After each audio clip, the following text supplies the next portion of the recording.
오늘은 마가복음 6장 14절에서 29절까지 말씀입니다. 이에 예수의 이름이 드러난지라. 헤롯 왕이 듣고 이르되 이는 세례 요한이 죽은 자 가운데서 살아났도다.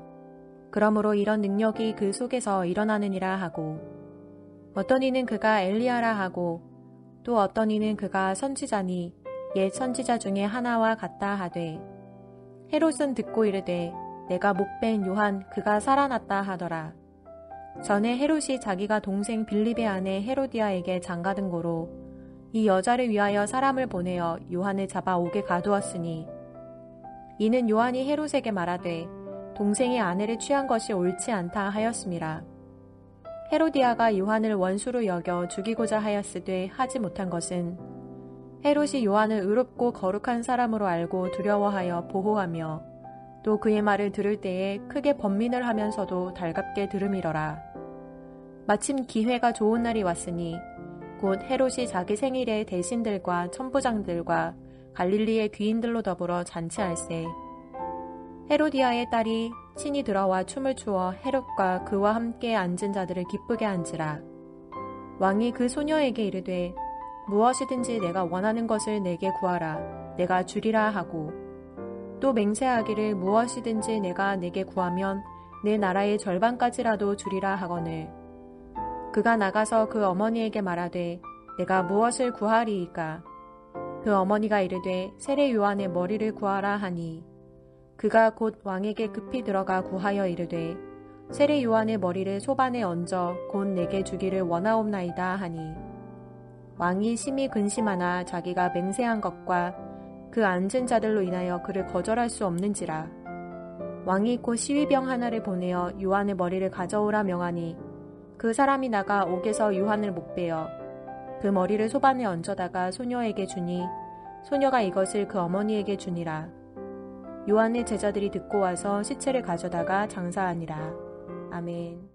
오늘 본문 말씀은 예수님께서 귀신을 쫓아내고 병자를 고치고 하나님의 말씀을 선포하면서 수많은 사람들이 예수님의 등장에 대해서 예수님은 이런 분일 거다, 이런 분일 거다, 그렇게 여러 판단들을 했던 내용 속에 헤롯 왕도 예수님의 소식을 듣고 예수님이 자기가 이전에 죽였던 세례 요한이 다시 살아난 것이 아닌가라고 생각하며 일어나는 내용입니다.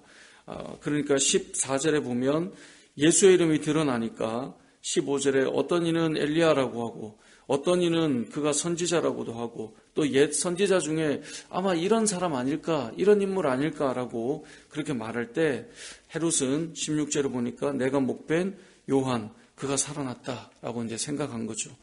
그러면서 이전에 왜 세례 요한을 죽였는가에 대한 사건이 이제 오늘 본문은 등장합니다. 그래서 17절에 보면 전에 헤롯이 자기가 동생 빌립의 아내 헤로디아에게 장가든 고로 이것 때문에 요한이 이제 헤롯 왕을 이렇게 책망했던 사건이 있었습니다.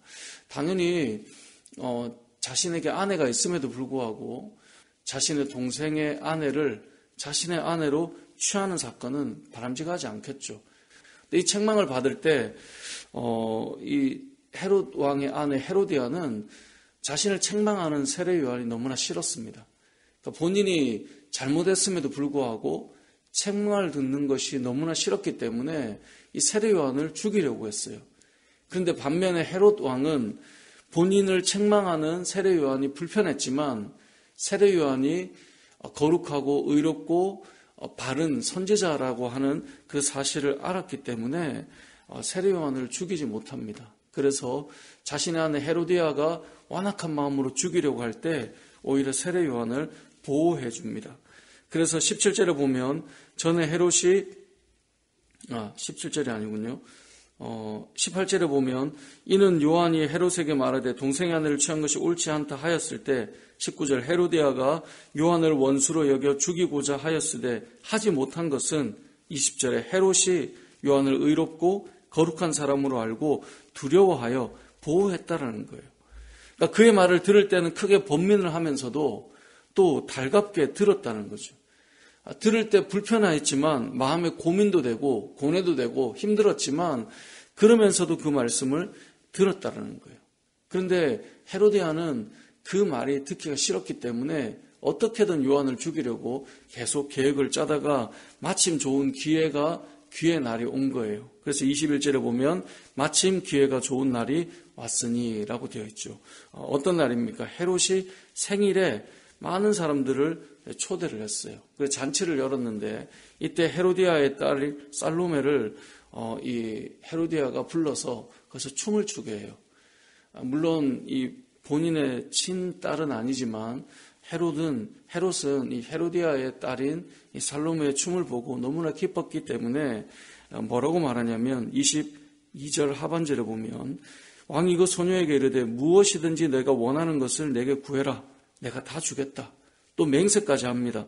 너가 구하는 것이라면 내 나라의 절반까지도 주겠다. 그러니까 뭐든지 말만 해라. 내가 너에게 원하는 걸 해줄게. 그 기쁜 마음으로 얘기를 했죠. 이것이 헤로디아의 계략이었죠.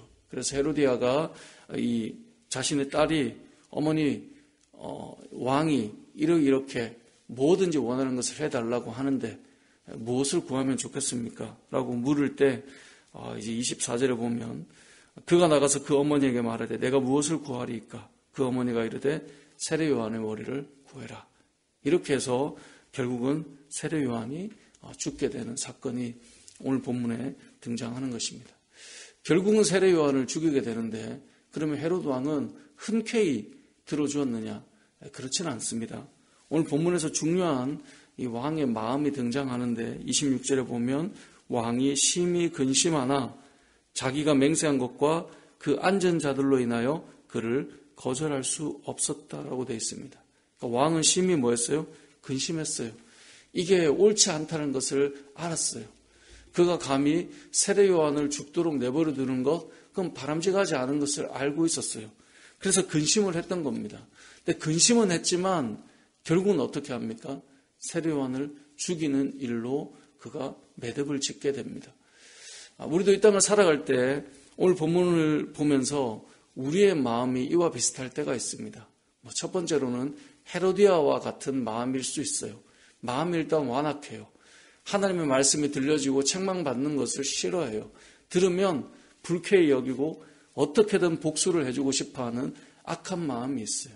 그러니까 주의 말씀을 듣는 것 자체가 불편하고 들으려고 하지도 않고 혹여나 책망을 받았다? 그러면 그 자체를 참아낼 수가 없는 거죠. 그래서 어떻게든 복수를 하고 죽이려고 하는 이 헤로디아와 같은 마음을 가진 완악한 사람도 있습니다.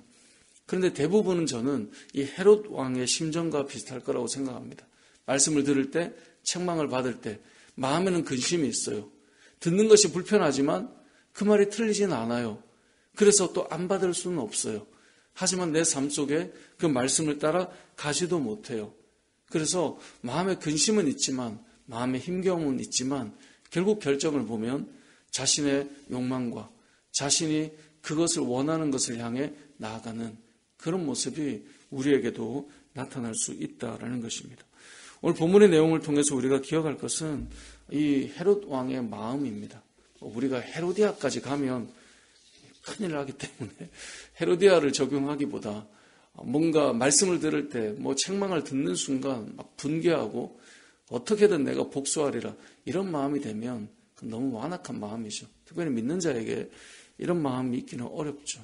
물론 헤롯 왕의 마음도 믿는 자에게 있어서는 안 될 마음이지만 신앙생활을 하다 보면 이런 경우들이 있더라고요. 말씀대로 서지 못하지만 말씀이 무엇인지는 아는, 그래서 내적인 갈등은 있지만 결국은 본인이 원하는 세상의 욕망을 향해 나아가는 마음, 그것이 우리 안에도 있다라는 것이죠. 오늘 본문의 내용을 통해서 기억할 것은 그리스도인들이 무작정 그냥 죄가 좋아서 범죄하는 경우는 저는 없다고 믿습니다. 왜냐하면 우리 안에 성령이 거하시니까.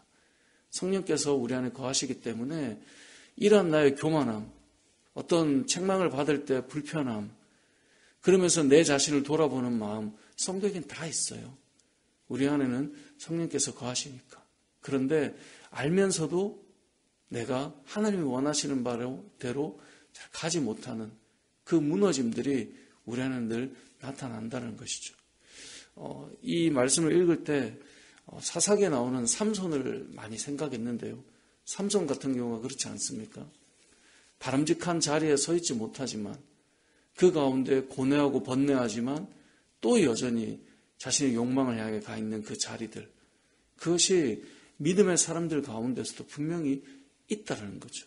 가려져 있을 뿐인 것이죠. 그러한 우리의 삶 속에 하나님께서 우리에게 원하시는 것은 무엇이겠습니까?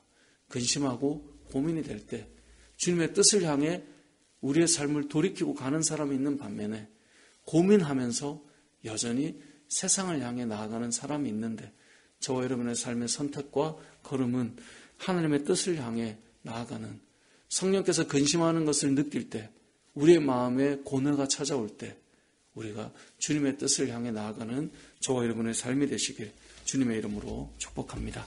아멘.